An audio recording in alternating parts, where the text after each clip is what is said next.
विद्यार्थ्याकडे EWS कॅटेगरीचं certificate होतं आणि CETच्या admission प्रोसेसला अप्लाय करताना सुद्धा ना EWS मधूनच फॉर्म भरला होता. आता झालं असं की ज्यावेळी तुमची ॲडमिशन प्रोसेस स्टार्ट होते ना, डॉक्युमेंट व्हेरिफिकेशनची प्रोसेस असते. मग एका इंजिनिअरिंग कॉलेजच्या सेंटरवरती जावं लागतं आणि डॉक्युमेंट्स तिथे व्हेरीफाय करावे लागतात. ते सेंटरवाल्यांनी काय केलं तर डॉक्युमेंट्स सगळे व्यवस्थित चेक केले, EWS सर्टिफिकेट चेक केलं आणि डॉक्युमेंट्स व्हेरीफाईड सक्सेसफुली असं सांगितलं आणि डॉक्युमेंट्स व्यवस्थित विद्यार्थ्याचे फिलअप झाले.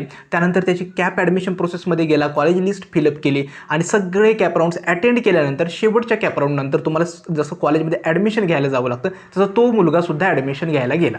ठीक आहे. आता ॲडमिशन घ्यायला गेल्यावरती ज्यावेळी तुमचे डॉक्युमेंट्स परत एकदा चेक करतात म्हणजे कॉलेजवरती सबमिट करण्यासाठी, त्यावेळी तिथल्या इंजिनिअरिंग कॉलेजने काय सांगितलं की तुमचं EWSचं जे सर्टिफिकेट आहे ते इनव्हॅलिड आहे. आता इनव्हॅलिड आहे म्हणजे काय होतं, तो जो EWSचा दाखला त्या मुलाकडे होता तो होता सेंट्रल गव्हर्नमेंटचा आणि महाराष्ट्र स्टेट गव्हर्नमेंटचा दाखला आपल्या CET इंजिनिअरिंग ॲडमिशन प्रोसेसमध्ये लागतो, जो प्रोफॉर्मा 5 असतो. आता झालं असं की त्या कॉलेजवाल्यांनी सांगितलं आहे की 2 दिवसांमध्ये ॲडमिशनची लास्ट डेट आहे, जर ती तेव्हापर्यंत तुला ओरिजिनल डॉक्युमेंट तुझं मिळालं नाही तर तुझं ॲडमिशन कॅन्सल होणार. आणि झालं सुद्धा तसंच की शेवटी त्या मुलाचं ॲडमिशन कॅन्सल झालं, कारण का 2 दिवसामध्ये तो महाराष्ट्र स्टेट गव्हर्नमेंटचा दाखला त्याला मिळवणं खूप डिफिकल्ट गेलं आणि ॲडमिशन सुद्धा कॅन्सल झालं. आणि ही वाटत असेल की कुठली तरी म्हणजे इमॅजिनरी स्टोरी नाही, गेल्या 2 वर्षापूर्वी घडलेली रिअल स्टोरी आहे. आता लक्षात ठेवा, या ठिकाणी एकतर ना निष्काळजीपणा कुणाचा होता. पहिला निष्काळजीपणा होता त्या स्क्रुटिनी सेंटरचा. ग्रामीण भागातली स्क्रुटिनी सेंटर असतं जिथं डॉक्युमेंट व्हेरिफिकेशन होतं आणि तिथं ते व्यवस्थित त्यांनासुद्धा माहीत नसतं की CETचा फॉर्मॅट काय आहे आणि त्यांनी व्हेरीफायसुद्धा करून दिलं आणि तो सुद्धा मुलगा याच भ्रमात राहिला की माझे डॉक्युमेंट्स व्यवस्थित. त्यामुळे बाळांनो, काळजी आत्तापासून घ्यायची आहे की CET एक्झाम आता झाल्यानंतर पहिली प्रायोरिटी जी डॉक्युमेंट्स आहेत ती व्यवस्थित बनवून घ्या, कारण का डॉक्युमेंटमुळे मला वाटतं कुणाचंही ॲडमिशन कॅन्सल किंवा रखडता कामा नाही. त्यामुळे सगळ्यांना मी आजचा जो व्हिडिओ आहे ना तो इम्पॉर्टंट व्हिडिओ आहे. मी CET सेलची ऑफिशियल डॉक्युमेंट्स लिस्ट आहे ना ती तुम्हाला प्रोव्हाइड करतोयच आहे. त्यासोबत CET सेलने प्रत्येक डॉक्युमेंटचा जो फॉर्मॅट दिला आहे म्हणजे प्रोफॉर्मा असेल ते सगळे प्रोफॉर्मा मी तुम्हाला आजच्या व्हिडिओमध्ये सांगितले आहेत आणि हे सगळे ऑफिशियल डॉक्युमेंट्स आहेत, याच्यामधून काहीही चेंज होणार नाही. हेच डॉक्युमेंट्स फायनल असणार आहेत, बाकी कुठलेही डॉक्युमेंट तुम्हाला एक्स्ट्रा लागणार नाहीत. त्यामुळे आजचा जो व्हिडिओ आहे ना तो काळजीपूर्वक बघा. एक सांगतो, मी गेले आता कित्येक वर्ष, मला वाटतं 5 ते 6 वर्ष ही काउन्सिलिंग प्रोसेस करतोय मुलांची. लक्षात ठेवा, मुलांचे डॉक्युमेंट्समुळे कुणाचीही ॲडमिशन थांबता कामा नये, कारण का कॉलेजवाले काय करतात ते स्वतःवरती घेतच नाहीत. ते डायरेक्ट ते म्हणतात नाही तुमचं ॲडमिशन कॅन्सल झाले. ॲडमिशन कॅन्सल झालं की त्यांना ती सीट जी आहे ना ती स्पॉटमध्ये कन्वर्ट करता येते. त्यामुळे अशा गोष्टी बाळांनो टाळायच्या असतील तर नक्की फॉलो करा. आता मी माझे जे काउन्सिलिंगची बॅच असते ना लवकरच ती तुमचा CETची एक्झाम झाल्यानंतर स्टार्ट होईल, त्यावेळी परत एकदा सांगेल. परंतु आत्ता ही डॉक्युमेंट्स बनवून घेऊन सगळे डॉक्युमेंट्स तयार ठेवा. तर सगळ्यांना नमस्कार, मी संदीप मिलके. सुरुवात करूया आजच्या नवीन व्हिडिओला.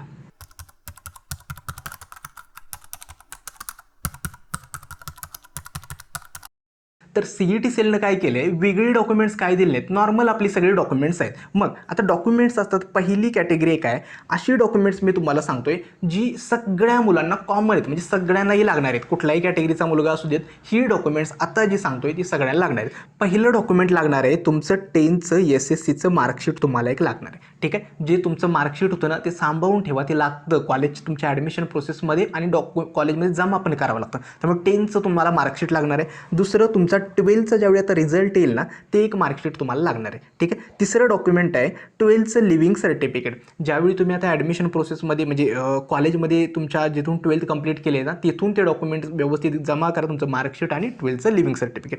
ठीक आहे. चौथं डॉक्युमेंट जे आहे ते आहे डोमिसाईल सर्टिफिकेट. आता डोमिसाईल सर्टिफिकेटनं CET सेलनं काय सांगितलं आहे, तुम्हाला तुमच्या पालकांचा किंवा मुलाचा डोमिसाईल सर्टिफिकेट चालेल. ठीक आहे. त्याच्यामध्ये प्लेस ऑफ बर्थ महाराष्ट्राची मेन्शन असावी. ठीक आहे. जर डोमिसाईल सर्टिफिकेट नसेल तर तुमचं बर्थ सर्टिफिकेट जरी असेल तरीसुद्धा चालेल किंवा लिव्हिंग सर्टिफिकेटसुद्धा मुलाचं चालेल. फक्त त्या लिव्हिंग सर्टिफिकेट आणि birth certificate place of birth जी आहे ती मुलाची महाराष्ट्रामध्ये मेन्शन असावी. ठीक आहे. त्यामुळे डोमिसाईल सर्टिफिकेट कंपल्सरी नाही आहे, बर्थ सर्टिफिकेट आणि लिव्हिंग सर्टिफिकेट ॲप्लिकेबल आहे.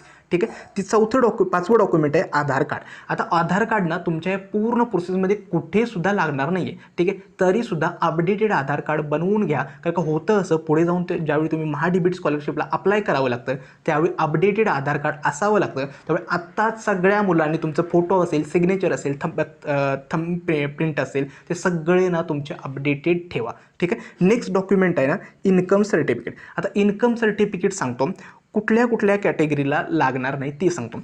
अशी मुलं आहेत ज्यांची कॅटेगरी ओपन कॅटेगरीचे स्टुडंट आहेत, ठीक आहे. म्हणजे कुठलीही कॅटेगरी नाही, ओपन कॅटेगरी आहे आणि ज्यांचं उत्पन्न 8 लाखापेक्षा जास्त असेल तर तुम्हाला उत्पन्नाच्या दाखल्याची गरज नाही, ठीक आहे. दुसरं आहे ते म्हणजे काय, जे कॅटेगरी स्टुडंट आहेत आणि ज्यांच्याकडे नॉन क्रिमिलियर सर्टिफिकेट आहे त्या मुलांना उत्पन्नाच्या दाखल्याची गरज नाही, नॉन क्रिमिलियरसुद्धा व्हॅलिड आहे, ठीक आहे. तिसरी कॅटेगरी आहे SC कॅटेगरीच्या विद्यार्थ्यांना इन्कम सर्टिफिकेटची गरज नाही. आणि चौथं आहे EBC EWS कॅटेगरीचे जे विद्यार्थी आहेत, मोस्टली ओपन कॅटेगरीमध्ये जर बघाल तर त्यांना EBC स्कॉलरशिपला अप्लाय करावं लागतं, EWSला सुद्धा अप्लाय करावं लागतं. मग अशा मुलांनी ना एक तर तुमचं इन्कम सर्टिफिकेट बनवून ठेवा जे 8 लाखापेक्षा कमीचं असायला लागतं, ठीक आहे. 7वं डॉक्युमेंट आहे गॅप सर्टिफिकेट. ज्या मुलांनी लास्ट इयर CET एक्झाम दिली होती आणि गॅप वगैरे घेतला होता, ड्रॉपर आहे, त्यांच्यासाठी ना गॅप सर्टिफिकेट लागतं.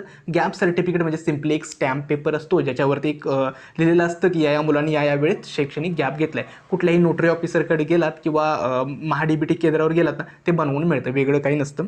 त्यानंतर तुमचं JEE आणि CETचं स्कोर कार्ड, JEEचा रिझल्ट आला असेल तर स्कोर कार्ड ती PDF डाउनलोड करून ठेवा, CETच्या रिझल्टनंतर ती सुद्धा PDF डाउनलोड करून ठेवा, ठीक आहे. त्यानंतर आधार लिंक नॅशनलाइज बँक अकाउंट. हे ॲडमिशन प्रोसेसमध्ये लागणार नाही, परंतु पुढे जाऊन तुम्हाला ज्यावेळी कॉलेजमध्ये जाल त्यावेळी स्कॉलरशिपला अप्लाय करताना तुम्हाला एका नॅशनलाइज बँकेत खाता असायला पाहिजेत जे आधार लिंक असेल, ठीक आहे. ही 9 डॉक्युमेंट्स तुमच्याकडे आत्ता त्या स्टेजला तयार असली पाहिजेत. म्हणजे ही डॉक्युमेंट्स आहेत ना सगळ्या मुलांना लागतात, ठीक आहे. ही कॉमन डॉक्युमेंट. आता ॲडिशनल डॉक्युमेंट्स सांगतो.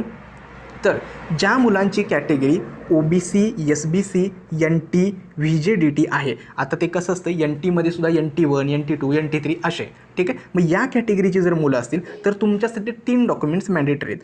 पहिलं कास्ट सर्टिफिकेट, दुसरं कास्ट व्हॅलिडिटी आणि तिसरं नॉन क्रिमिलियर सर्टिफिकेट. म्हणजे नॉन क्रिमिलियर जे सर्टिफिकेट आहे ते मार्च 2027 पर्यंत व्हॅलिड असावं आणि ही तिन्ही डॉक्युमेंट्स महाराष्ट्र स्टेट गव्हर्नमेंटच्या फॉर्मॅटमध्ये असावीत, ठीक आहे. सेंट्रल गव्हर्नमेंटची नको, ठीक आहे. नेक्स्ट जे आहे, जी मुलं SC आणि ST कॅटेगरीसाठी आहेत त्यांच्यासाठी असणार आहे कास्ट सर्टिफिकेट आणि कास्ट व्हॅलिडिटी, ठीक आहे. आता जी ओपन मराठा कॅटेगरीची मुलं आहेत, ठीक आहे, ज्यांच्यासाठी लक्षात ठेवा 3 SEBC कॅटेगरीमध्ये बोलतात त्यांना. तर SEBC कॅटेगरीच्या मुलांसाठी आपल्या तर SEBC caste certificate, caste validity आणि नॉन क्रिमिलियर ही 3 डॉक्युमेंट्स लागतात. नॉन क्रिमिलियर मार्च 2027 पर्यंत व्हॅलिड लागतं, ठीक आहे. त्यामुळे लक्षात ठेवा ओपन कॅटेगरीची जर मुलं असाल तर कास्ट सर्टिफिकेट, व्हॅलिडिटी आणि नॉन क्रिमिलियर हे लागणार आहे. आणि जी मुलं EWS कॅटेगरीमधून बिलॉंग करतात त्यांना EWS जर काढायचं असेल तर महाराष्ट्र स्टेट गव्हर्नमेंटचा प्रोफॉर्मा 5मध्ये जो EWSचा फॉर्मॅट दिला आहे त्यानुसार तुम्हाला EWSचं डॉक्युमेंट बनवून घ्यावं लागतं. आता EWSचा डॉक्युमेंटचा फॉर्मॅट कुठला आहे ना, तो हा आहे प्रोफॉर्मा, ठीक आहे. याचा हवं तर तुम्ही स्क्रीनशॉट घेऊन ठेवा. हा आहे प्रोफॉर्मा 5, ठीक आहे. जर तुम्ही बघाल ना याच्यामध्ये एकतर पूर्ण मजकूर आहे तो महाराष्ट्र स्टेट गव्हर्नमेंटचा आहे. सेंट्रल आणि महाराष्ट्र स्टेट गव्हर्नमेंटच्या फॉर्मॅटमध्ये जास्त फरक नाहीच आहे, सेमच वाटतात, परंतु हा फॉर्मॅट लागतो तुमच्या ॲडमिशनला, ठीक आहे. हा EWS वाल्यांसाठी आहे. आता डिफेन्स कोटा स्टुडंट आहेत म्हणजे ज्यांच्या आईवडील एकतर आर्मीमध्ये असेल किंवा रिटायर्ड असेल किंवा ॲक्टिव्ह असतील तर त्यांच्यासाठी ना डॉक्युमेंट्स आहेत. जर त्यांचे वडील रिटायर असतील तर त्यांना डिफेन्स 1 कॅटेगरीमध्ये येतात आणि त्यांच्यासाठी 2 डॉक्युमेंट्स आहेत. एक म्हणजे प्रोफॉर्मा C आणि दुसरा आहे त्यांच्या वडिलांचे किंवा आईचे जे सर्व्हिसमध्ये होते त्यांचा डोमिसाईल सर्टिफिकेट जो महाराष्ट्र स्टेटमधला असायला लागतो, ठीक आहे. प्रोफॉर्मा C वगैरे काय ना ते पुढे मी सांगतो. त्यानंतर ज्यांचे आईवडील ॲक्टिव्ह डोमिसाईल डिफेन्स कॅन्डिडेट असतील म्हणजे आता सध्या ते ॲक्टिव्ह असतील आर्मीमध्ये वगैरे तर ते डिफेन्स 2 कॅटेगरीमध्ये येतात आणि त्यांच्यासाठी डॉक्युमेंट्स आहे प्रोफॉर्मा C आणि त्यांच्या आईवडिलांचा जे ते आर्मीत आहे त्यांचा एक जर डोमिसाईल सर्टिफिकेट लागतं, ठीक आहे. आणि त्यानंतर आहे ॲक्टिव्ह नॉन डोमिसाईल म्हणजे असे आहेत ज्यांच्या ॲक्टिव्ह आहेत आर्मीमध्ये वगैरे मात्र महाराष्ट्रामधले नाही आहेत तर त्यांच्यासाठी लागतो प्रोफॉर्मा C आणि प्रोफॉर्मा D किंवा E. हे 3 डॉक्युमेंट्स त्यांच्यासाठी लागतात डिफेन्स 3 कॅटेगरीसाठी. आता हे जे डॉक्युमेंट्स आहेत ना प्रोफॉर्मा C वगैरे एकतर त्या सैनिकांची एकतर जिल्ह्याच्या ठिकाणचं जे कार्यालय असेल तिथून सुद्धा बनवून मिळतात किंवा त्यांच्या आर्मी ऑफिसमधून सुद्धा बनवून मिळतात हे डॉक्युमेंट. आता हे प्रोफॉर्मा आहेत ना या फॉर्मॅटनुसार तुम्हाला लागतो, ठीक आहे. हा आहे प्रोफॉर्मा C, ठीक आहे. हा यानुसार तुम्हाला ते बनवून घ्यावं लागतं, ओके. आणि हा आहे प्रोफॉर्मा D, ओके. आणि सेम आहे प्रोफॉर्मा E. हे सगळे ऑफिशियल CET सेलचे डॉक्युमेंट्स आहेत हा का या फॉर्मॅटमधले, ठीक आहे, यानुसार तुम्हाला ते प्रोफॉर्मा बनवून घ्यावे लागतं. आता जी मुलं मायनॉरिटी आहेत, मायनॉरिटी म्हणजे काय, आपल्या CETच्या ॲडमिशन प्रोसेसमध्ये ना 2 मायनॉरिटी येतात. एक आहे लिंग्विस्टिक मायनॉरिटी आणि दुसरी आहे रिलिजियस मायनॉरिटी. लिंग्विस्टिक म्हणजे काय, ज्यांची मदर टंग ना वेगवेगळे आहेत, म्हणजे गुजराती असेल, गुजराती जैन असेल, गुजराती कच्छी असेल, हिंदी असेल, कन्नड असेल, मल्याळम असेल, पंजाबी असेल, सिंधी असेल, तमिळ, उर्दू, गुजर, कोकणी, या लँग्वेज ज्यांचे मदर टंग आहेत त्यांना लिंग्विस्टिक मायनॉरिटी म्हणतात. आणि रिलिजियस मायनॉरिटी कुठल्या आहेत, बुद्धिस्ट, ख्रिश्चन रोमन आहे, कॅथोलिक्स आहे, जैन आहे, मुस्लिम आहे, सीख आहे, पारसी आहे आणि जेरोस्ट्रीम. ठीक आहे, या कॅटेगरीच्या रिलिजियस मायनॉरिटी. याचा फायदा काय आहे, मुंबईमध्ये आणि महाराष्ट्रामध्ये काही ठिकाणी मायनॉरिटी कॉलेजेस आहेत, मुंबईमध्ये मोस्टली मायनॉरिटी आहेत. मग अशा कॉलेजेसमध्ये तुम्हाला 50% ज्या सीट्स असतात त्या रिझर्वड असतात मायनॉरिटीसाठी. समजा एखादं कॉलेज सिंधी मायनॉरिटीचं असेल तर सिंधी कॅटेगरीच्या मुलांसाठी तर कट ऑफ खूप कमी असतात. ठीक आहे, सेम हिंदी मायनॉरिटी कॉलेज असेल तर हिंदी कॅटेगरीच्या हिंदी लँग्वेज च्या मुलांसाठी ना तिथं कट ऑफ खूप कमी असतात. तिथं इथं रिझर्वेशनचा किंवा मायनॉरिटीचा फायदा होतो. पण तुमच्यासाठी मायनॉरिटीची जर असेल, म्हणजे तुमची जर या दोन्हीपैकी कुठलीही मायनॉरिटी असेल तर तुमच्यासाठी डॉक्युमेंट काय, तर एक तुम्हाला प्रोफॉर्मा O बनवून घ्यावा लागतो. लिंग्विस्टिक मायनॉरिटीसाठी तुमच्या लिव्हिंग सर्टिफिकेटवरती जर मदर टंग तुमची मेन्शन केली असेल ते सुद्धा चालेल. रिलिजियस मायनॉरिटीसाठी एक ॲफिडेविट बनवावं लागतं आणि तुमच्या कम्युनिटीचं एक ना लेटर बनवावं लागतं. ठीक आहे, आता ॲफिडेविट आणि कम्युनिटी लेटर आहे ना ते तुम्ही त्याचं फॉर्मॅट ना युजली त्या कॉलेजच्या वेबसाईटवरती मिळतो ज्यावेळी तुम्ही ॲडमिशन घ्यायला जाल. आत्ता नाही आहे त्यांनी दिला, मात्र प्रोफॉर्मा C जो आहे, प्रोफॉर्मा O आहे ना त्याचा फॉर्मॅट हा CET सेलने दिला. हा एक बनवून घ्यावा लागतो ज्यांची मायनॉरिटी. ठीक आहे, आता जे PWDचे कॅटेगरीचे मुलं आहेत त्यांना एकतर तुमचं PWDचं प्रोफॉर्मा सर्टिफिकेट आणि डोमिसाईल सर्टिफिकेट लागतं. ठीक आहे, या सीट्स आहेत त्या फक्त महाराष्ट्र डोमिसाईल कॅन्डिडेटसाठीच अवेलेबल असतात, नॉन महाराष्ट्र कॅन्डिडेटसाठी नाही. ठीक आहे, अजून एक लक्षात ठेवा, जर तुम्हाला PWD कॅटेगरीचा रिझर्वेशन घ्यावं लागेल तर तुम्हाला 40% प्लस परमनंट डिसॅबिलिटी असावी लागते. जर 40%पेक्षा कमी असेल तर तुम्हाला आता PWD कॅटेगरीमध्ये कन्सिडर केलं जात नाही. स्ट्रिक्टली तुमचं सर्टिफिकेट वगैरे सगळं चेक केलं जातं. त्यामुळे PWD कॅटेगरीच्या मुलांनी काळजी घ्या की 40% प्लस तुमची डिसॅबिलिटी परमनंट असली पाहिजे. ठीक आहे, आता अजून आहे ऑर्फन कॅटेगरीसाठी. ऑर्फन कॅटेगरीची जे मुलं आहेत ज्यांचे ऑर्फन आहेत त्यांच्यासाठी प्रोफॉर्मा U लागतो. तो या फॉर्मॅटमध्ये CET सेलने दिलेला आहे.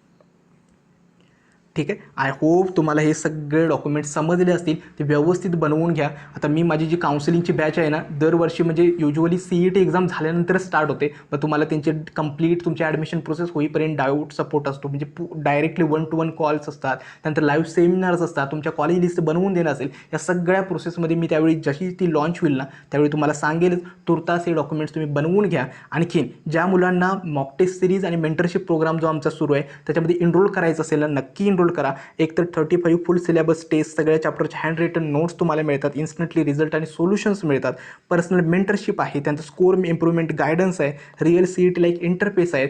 ज्यांना एनरोल करायचं आहे नक्की एनरोल करा, तुमच्या सेकंड अटेम्प्टमध्ये याचा फायदा होईल. तर कसं एनरोल करायचं आहे, डिस्क्रिप्शन बॉक्समध्ये मी ॲपची लिंक दिलेलं आहे, त्याच्यामध्ये लॉग इन करा, होम पेज किंवा स्टोअर सेक्शनमध्ये जाऊन ते कोर्स परचेस करू शकता आणि तुम्ही तुमची प्रिपरेशन स्टार्ट करू शकता. ठीक आहे, आय होप तुम्हाला आजचा हा व्हिडिओ समजला असेल. सगळ्यांनी जी डॉक्युमेंट्स दाखवले आणि जे प्रोफॉर्मा दाखवलेत त्यानुसार डॉक्युमेंट्स सगळे आत्ता अप्लाय करा. कास्ट व्हॅलिडिटी नॉन क्रिमिनलला यायला 3-4 महिने लागतात. परत ॲडमिशनच्या वेळी डॉक्युमेंट नसेल तर प्रॉब्लेम यायला नको. ठीक आहे, आजचा हा व्हिडिओ मी इथेच थांबवतो. जे काही डाऊट्स असतील ते कमेंट सेक्शनमध्ये नक्की विचारा. आजचा व्हिडिओ इथेच थांबवतो. धन्यवाद.